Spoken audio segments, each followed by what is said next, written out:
Saan namin kinukuha yung tubig sa barko? Yung inumin naming tubig. So, mga kabaro, samahan nyo ako at pupuntahan natin yung mga kabaro natin sa makina, mga taga-engine department. At tingnan natin kung saan galing yung tubig na iniinom namin.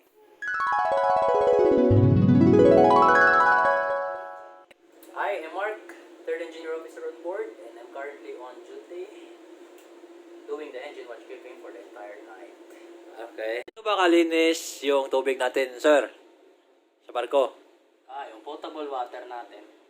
Okay, so ito, basic muna, di ba yung potable water natin is ginagawa natin through seawater. Okay. So, higop tayo ng seawater, papunta sa reverse osmosis plant.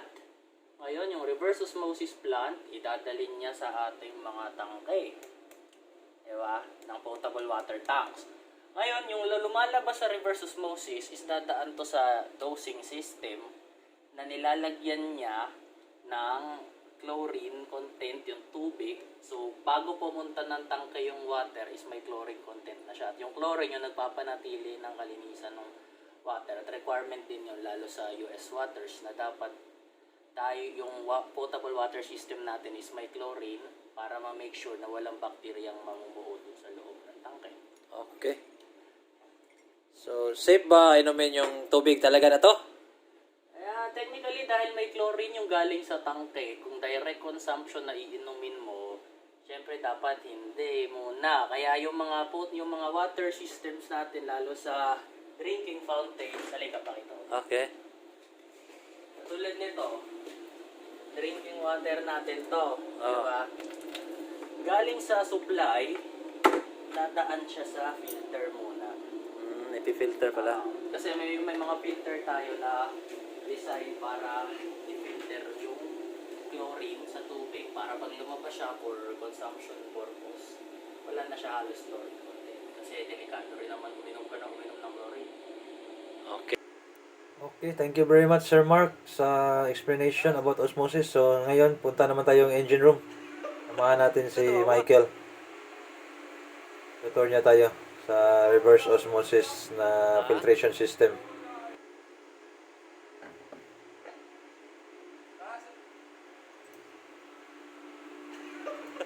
Katawawa.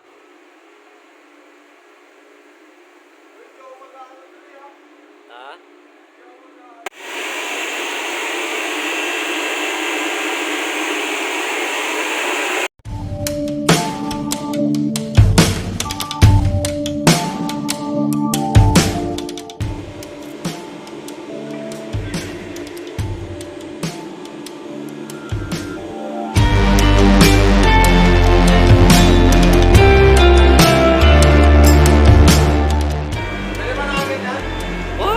Sige.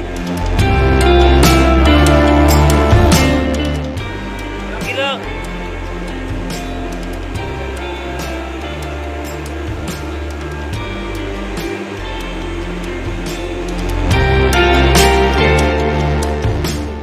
Salamat sa panonood. Hopefully next video ulit. So refresh ko lang yung mga gamit yung reverse osmosis. So tubig dagat, ginagawang tubig tabang para maging inumin, pangligo, panghugas sa galley. Yun reverse osmosis. Yun yung gamit ngayon ng mga modern na barko, lalo na sa cruise ship. So hopefully may natutunan kayo sa video natin to. So see you next video.